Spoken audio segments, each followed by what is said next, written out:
39-year-old Fabiola Correas and 44-year-old Jose Rosado. The couple was found dead at their Logan Square home on the 3600 block of West Cortland. Investigators at Area North are still looking into the circumstances of the shooting. So far, they believe it may have been a murder-suicide. Many of our DePaul students are having a hard time adjusting to the cold climate that welcomed them back to their first week. The mid-afternoon car theft happened here at a gas station on Division in Halsted. At the AMC here in downtown Chicago, showings for Black Panther continue to sell out. In recent years, movements such as #OscarsSoWhite have drawn attention to the lack of racial diversity on screen. A report of someone experiencing unusual bleeding after purchasing a product from King Mini Mart led the Chicago Police Department to send an undercover cop. 3 men have now been arrested and charged with a federal drug offense for conspiring to sell synthetic marijuana, also known as K2, from this location. DePaul's College of Computer and Digital Media is known for its wide variety of creative programs. Now, a teacher in one of those programs has produced an innovative film. The title, Sleepy Steve. Good Day DePaul's Joe D'Amico reports. Facebook will definitely remain in the spotlight as investigations into Russia's interference continue. Earlier this month, parents were also raising concerns about the new Messenger Kids app, which was released by Facebook in December. Dreamers are anxiously waiting for the March 5th deadline, hopeful that their protections will be renewed. William Wells High School in Chicago's West Town is one of many Chicago public schools dealing with low neighborhood enrollment rates. Out of the local students eligible to attend this public school, only 7.1% are currently enrolled.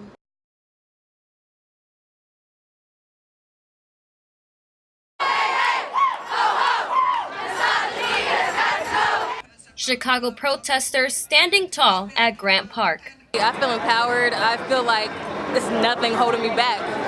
250,000 people of all ages and races came together for this year's Women's March Chicago. It's a movement. We have a couple of first-timers. We have a couple of people who have been to the rally here last year, some who have been coming from D.C., but everyone is bringing the same positive energy and trying to do the best for women's rights, human rights, and the equality here in our country. For Samita Patel and 10-year-old Roshan Patel, the march was a family affair. We need to support women and their rights, and I don't think that immigrants should be taken out of the country. I think they should stay. The second year of the march comes as President Donald Trump marks his first year in office. Latinos have seen legal unrest under the president. The community was heavily present at the event. Aquí estoy por todas las mujeres y todos mis niños. I'm a woman first, I'm a Latina, and I'm here for the dreamers. I'm a dreamer too. We're all here to stay. Everyone present with the cause. The reasons to march were plenty. We have transgender family members. We would like to see equity in our schools, reproductive rights, equality in the workplace, DACA and immigration. The event brought everyone together under one theme, March to the Polls, an effort to mobilize women not only to vote and support female candidates, but also to run for office. Anne Murray took the message to heart. No, I never thought I would run for office, but after last year, after the march, I started to get really involved. We're all stronger when we hear different perspectives, when everyone has a voice at the table. Marchers made their way to Federal Plaza, where they disbanded. Organizers asking that the momentum of the day translate into actions for the future. For Good Day DePaul, I'm Judith Palma. Few students could be seen on the Lincoln Park Quad on the first day back for winter quarter.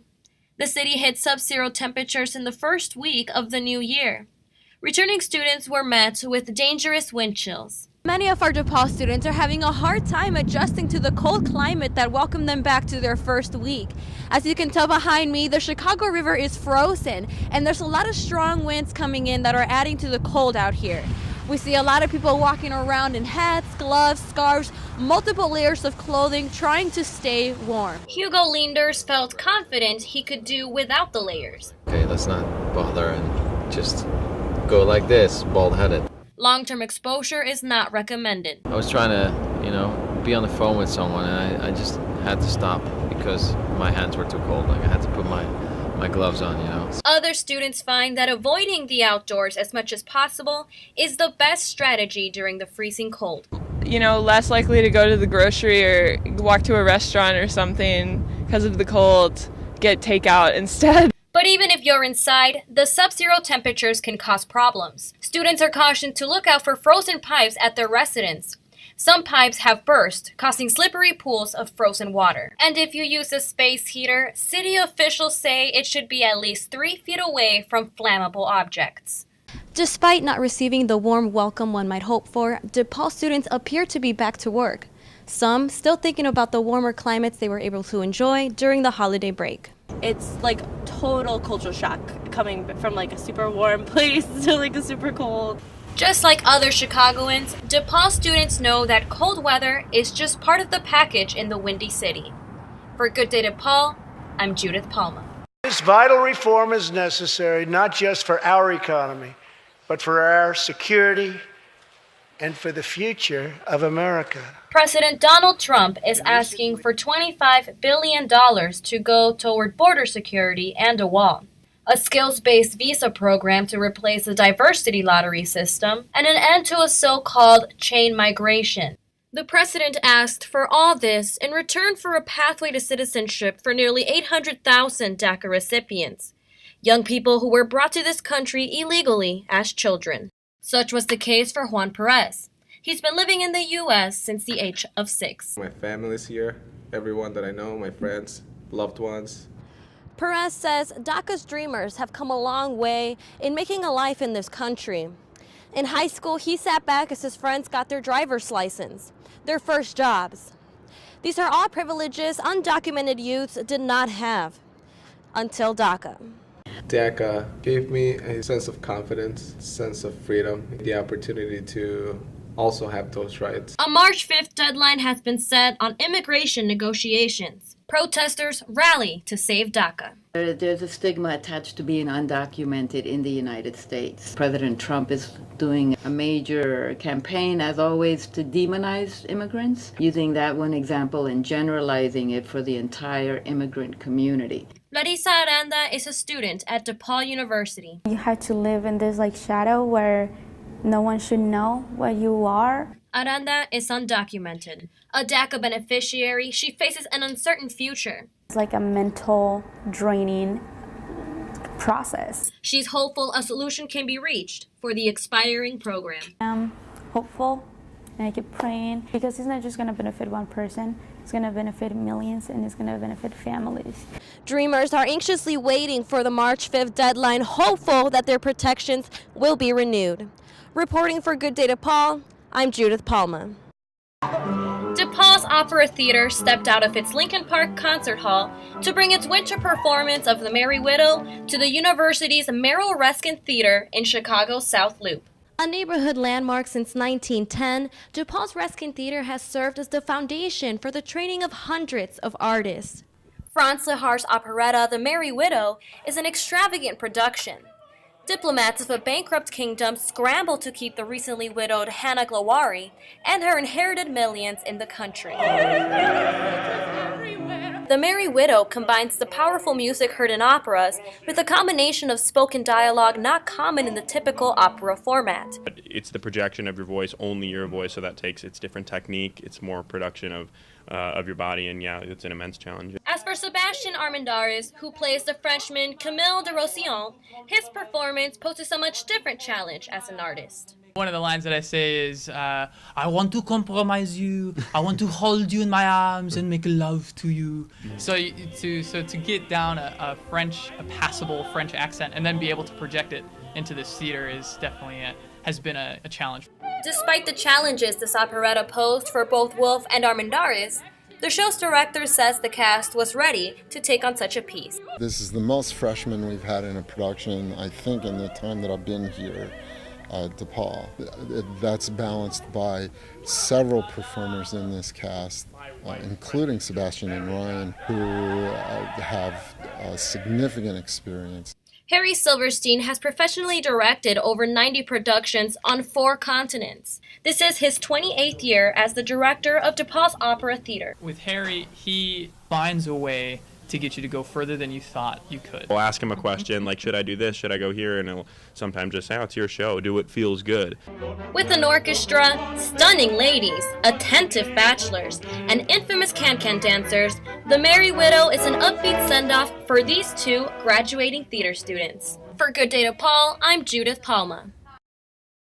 Facebook has been under fire. Recent investigations found Russia used the site to interfere with the 2016 presidential election. Political ads and fake news, both used to influence American voters.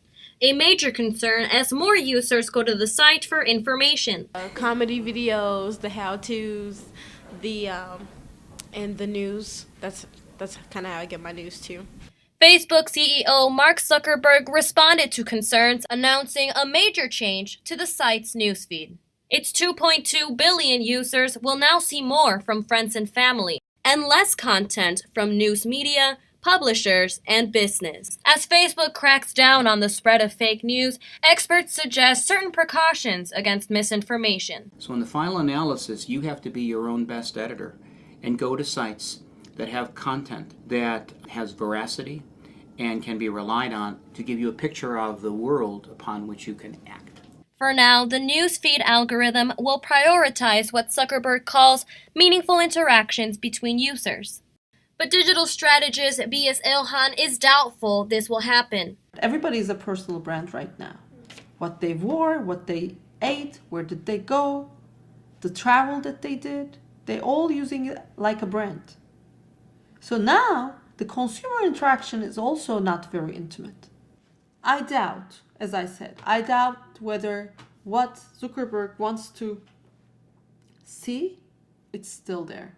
Still, others believe it's a step in the right direction. Even though sometimes it seems insurmountable, what do we do about this problem? I think just having the conversations is a fantastic thing. Facebook will definitely remain in the spotlight as investigations into Russia's interference continue. Earlier this month, parents were also raising concerns about the new Messenger Kids app, which was released by Facebook in December. Reporting for Good Day to Paul, I'm Judith Palma.